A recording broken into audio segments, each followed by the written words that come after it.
बुधवार प्रदोष व्रत कथा।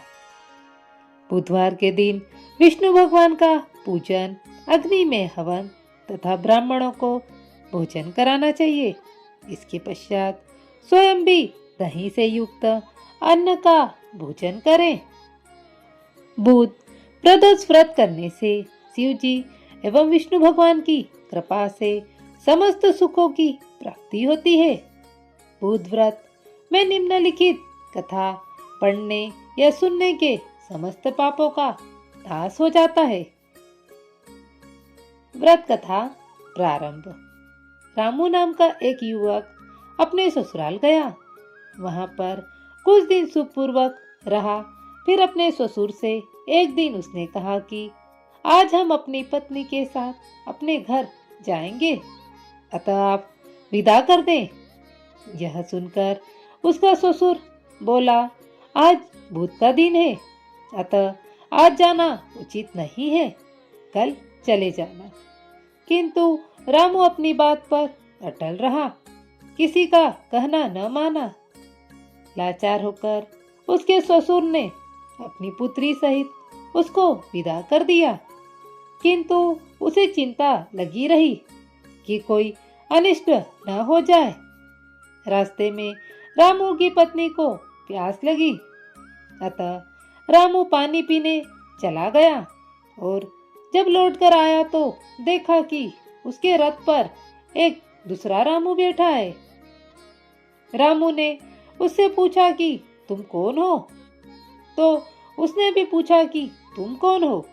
जिस प्रकार रामू पूछता था उसी प्रकार वह भी पूछता। दोनों को एक ही रूप, एक तरह का दिख रहा था, किसी भी प्रकार का अंतर न था।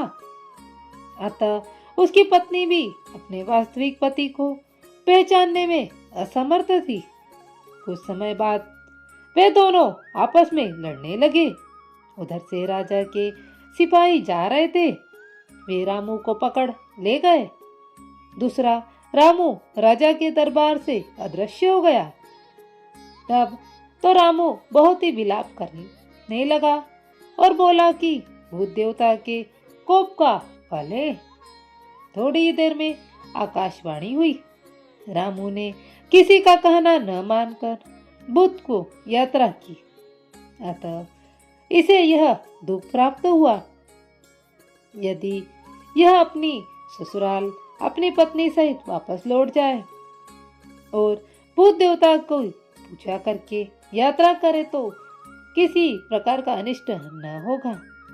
रामू ने जब आकाशवाणी सुनी तो अपनी पत्नी सहित वापस ससुराल आकर वहां पर भूत देव की पूजा की, फिर यात्रा की तो सुकुशल अपने घर आ गया। रामू और उसकी पत्नी भूत के व्रत को करके इस लोक में अनेक प्रकार के सुखों को भोगकर धन पुत्र आदि से युक्त हुए हैं। भूत के दिन यात्रा वर्जित है, किंतु भूत देवता की पूजा करने के बाद यात्रा करने में कोई दोष नहीं होता और अनिष्ट का भय नहीं रहता है। तथा जिस प्रकार रामू ने धन धान्य पुत्र आदि को प्राप्त करके अनेक सुखों का भोग और अंत में मुक्ति पाई, उसी प्रकार भूत व्रत करने वाले को धन धान्य पुत्र पौत्रों की प्राप्ति होती है और सब कष्ट दूर होकर संपूर्ण मनोरथ सिद्ध होते हैं।